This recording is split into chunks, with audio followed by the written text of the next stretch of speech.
मोदी जी की जबान से न गारंटी होती है। अमीरों की बात न वो करते हैं, गरीबों की तो करते नहीं हैं। हाँ, ये काम करते हैं, जो उनके खिलाफ बोलेगा उसको जेल में डाल देगा। ये बात तो कर देते हैं। कहीं ना कहीं तो आप भाई हमको जेल में डलवाने के लिए आए हैं, लेकिन जाने से मैं भागने वाला नहीं हूँ। 400 के पार जाएंगे कि 40 के पार जाएंगे कि 140 के पार जाएंगे, ये उनकी बात है। वो क्या बहरूपियों का कोई ठिकाना होता है क्या? हाँ, आप 42 बार जेल गए, क्या कारण रहा? हमारा कारण आरक्षण का मुद्दा था। बैकवर्णों, पिछड़ी जात, अन्य पिछड़ी जातियों के आरक्षण के लिए हम लड़ रहे थे। कांग्रेस सरकार में अनुसूचित जात को आरक्षण मिला और हमारी फाइलें दबा के उन्होंने रख दिया। हमको तो लाभ नहीं मिला। आपको लाभ नहीं मिला? हमको नहीं मिला, लेकिन हमारी आने वाली पीढ़ियों को वो लाभ मिलेगी। वो सोचेंगे 42 बार जेल जाने से हमको दुख नहीं है जितना हमको सुख है। खुशी है। खुशी है कि 27% आरक्षण हमको मिला है। 27% का जो आरक्षण मिला है उसमें आपने बहुत ही लड़ करके हम लोग बहुत लड़के, इतना ही नहीं, बीपी सिंह का नाम लेने वाला आज कोई नहीं है जो प्रधानमंत्री हुए। आज 27% आरक्षण हमको प्रदान किए। बीपी सिंह जब प्रधानमंत्री हुआ करते थे, हुआ करते नहीं, वो हुए थे। वही हुआ करते थे, हुआ नहीं करते थे, हुए थे। अच्छा हुए थे। अच्छा, हुआ नहीं करते थे, प्रेजेंट टाइम में थे। अच्छा, तो अब उनका लोग का नाम लेने वाला नहीं। उनका नाम बैकवर्ड लेते हैं। इंदिरा गांधी ने तो अनुसूचित जात को दे दिया।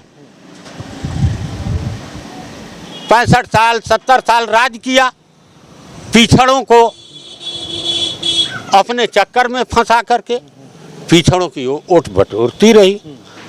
जब उनका लड़का आईएएस हो, पीसीएस हो, उनका लड़का विधायक हो, जब समाज के बुद्धिजीवी वर्ग ने जागा तो अपनी कुर्बानी देना शुरू किया। जिस तरह से इस देश को आज़ाद कराने वाले सुभाष चंद्र बोस, चंद्रशेखर आज़ाद आदि ऐसे हजारों लाखों नेताओं ने कुर्बानी देकर के देश को आज़ाद कराया, उसी तरह से हम जैसे लोगों ने अपनी कुर्बानी दे करके 27% आरक्षण ले करके हम लोग शांत हो गए।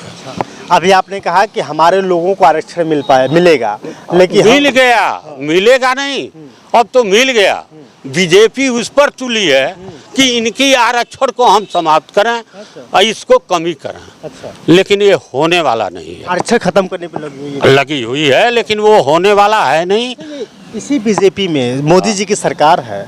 हम मोदी जी की सरकार कहते हैं कि इस बार हम 400 के पार जाएंगे। वो 400 के पार जाएंगे कि 40 के पार जाएंगे कि 140 के पार जाएंगे, उनकी बात है।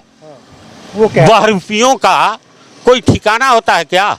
बहरूपिया है यहाँ, कभी मंदिर में जाओ, कभी मस्जिद में जाओ, ये बात नहीं होती है। जनता की समस्या होती है, गरीबी मिटाओ, ये है। कितना गरीबी, मैं आपसे सवाल पूछ रहा हूँ, 10 साल में कितना किसानों को समृद्ध बना दिए, कितना किसानों को आगे बढ़ा दिए, कितना उनको एमआरपी दे दिए। उन्हीं के राज में बनियों का राज हो जाता है। जब किसान के घर में गेहूं कटे, धान कटे, उन्हीं के बहरूपिया खरीद रहे हैं 21 रुपया, 21.5 रुपया। कौन ले रहा है यहाँ 22 रुपया? कहाँ है? कोई नहीं ले रहा, कोई नहीं। और नो उनके मंडी समिति वाला पूछने वाले हैं कि हम, तुम यहाँ गल्ला ले रहे हो तो क्या तुम्हारे पास लाइसेंस है? सारी छूट दे रखे हैं। जहाँ तक हो लूटो। किसानों को 2-2 हज़ार रुपया दे ही रहे हैं कि आज तक की सरकारों ने कुछ 2,000 दे के 4 महीना में 10,000 का बोझा लाद दे रहे हैं। महंगाई नहीं देख रहे हैं कितना बढ़ा दिए हैं। एक बच्चे को अगर लमचूस दे दिया जा 4 थी तो दिन भर पीछे पीछे दौड़ेगा। आज लमचूस चटा रहे हैं किसानों को।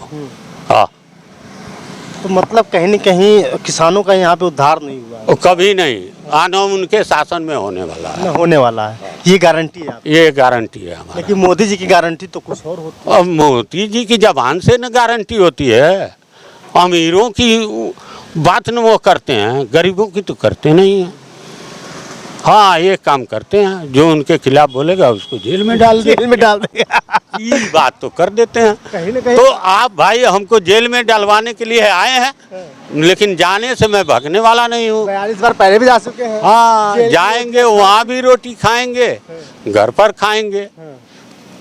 रही बात कि भाई विरोध अगर एक्चुअल बात है, जेन्युइन बात है, सत्य बात है, तो उस पर हम लोग पीछे हटने वाले नहीं। अच्छा एक बात बता दीजिए, आपसे जानना चाहेंगे कि अगर इस सत्ता को संभाल सकता है, मजबूती के साथ युवाओं की बात करें और रोजगार की बात करें, शिक्षा की बात करें, अगर किसानों की बात करें, तो कौन सी पार्टी है? हम देखिए, जैसे आप सक्षम हैं नौकरी में, इतने लोग सक्षम हैं, इतने IAS PCS बेकार पड़े हैं, जब उनकी भावनाओं को समझा जाए, उनको अवसर दिया जाए, तब ना आप समझ पाएंगे कि कौन काम कर सकता है कौन नहीं। आप तो डायरेक्ट, अच्छा ये बताइए, एक सवाल का जवाब आप दीजिए, चुनाव के जस्ट चुनाव आने के पहले चुनाव आयुक्त को क्या कारण था इस्तीफा का? इस्तीफा देना, सही बात, बहुत बड़ा हाँ। कारण, बहुत बड़ा मुद्दा। आखिर क्या उनके ऊपर दबाव पड़ा, क्यों इस्तीफा दिए? आज की जनता पहले की जनता नहीं है, आज का बच्चा पहले का बच्चा नहीं है, पढ़ा लिखा है, उसके भी दिमाग में बुद्धि कि आखिर वजह क्या हुआ कि चुनाव नज़दीक आते आते चुनाव आयुक्त का इस्तीफा ले लिया।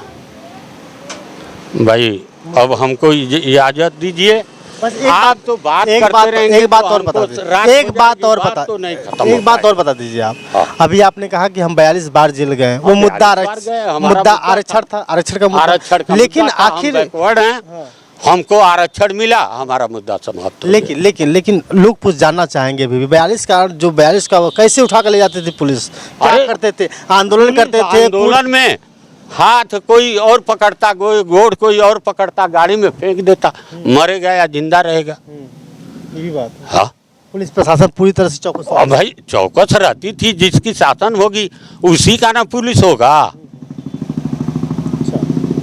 तो वो लोग नहीं चाहते थे कि आरक्षण। भाई देखिए, आप नौकरी करते ना, तो जिसकी नौकरी करेंगे उसकी बात मानेंगे कि जनता की बात मानेंगे? आपने जो कहा पहले वही कहा। वही तो मैं आपसे सवाल पूछ रहा हूँ। उत्तर प्रदेश की सरकार उत्तर प्रदेश मुख्यमंत्री का है, भारत सरकार का जितना है भारत सरकार क्या है। जो विरोधी है, मैंने तो कहा ना, विरोध बात कर दो, जेल में जाओ, विरोध बात करो, जेल में जाओ, जाओ, नहीं तो बुलडोजर चल जाएगा। वो नहीं तो बुलडोजर, हाँ बुलडोजर चलना चाहिए, ये तो मैं कह रहा हूँ, उन डाकुओं के खिलाफ, उन भूमाफियों के खिलाफ। लेकिन हमारे ऊपर बुलडोजर चलाओ, यही ना होगा, मैं मर जाऊंगा, कहानी समाप्त हो जाएगी, क्या आप मर जाएंगे, कहानी समाप्त हो जाएगी। समाप्त हो जाएगी। बहन जी का जलवा कितना देखने को मिल रहा है आज? बहन जी का आज जो नहीं है, आज नहीं है, नहीं जहाँ बहन जी मायावती जी का पोस्टर लग जाता था, चाहे धूप हो, गर्मी हो, बरसात हो, चाहे ओला पड़ता हो, ये फील्ड खचाखच भरी होती दिखाई देती थी। लेकिन आजकल के बच्चे समझदार हो गए हैं, आजकल की माताएं बहनें समझदार हो गई हैं।